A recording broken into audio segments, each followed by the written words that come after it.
Ulikuwa mtu wa maono makubwa, uliwaza vile utafaulu, lakini maono ikafika mahali ikakwama. Unashindwa wapi utaenda ili ile maono ikwamuliwe. I have come to do that job today. Bwana Yesu apewe sifa sana. Asia, mtu ambaye anaenda mbele yako, mtu ako na uwezo wa kutangulia kimawazo, kiroho, aende mbele zaidi yako, nawe uko pale nyuma.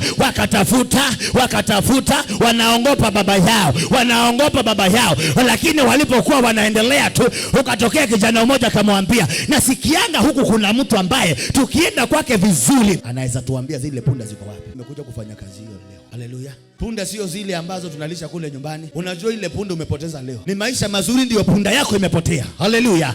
Haleluya. Ni amani, ni furaha ya maisha, hiyo ndio punda yako imepotea siku njema ya leo. Bwana asifiwe sana. Is it a success of a progress in your life?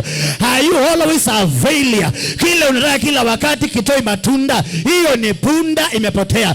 Inua mikono yako juu yote na useme, Bwana Yesu, katika jina la Yesu Kristo, chochote nimepoteza mwaka wa 2022, mwezi wa 7 ukienda kuisha, nikapate katika jina la Yesu Kristo. Pokea katika jina la Yesu Kristo.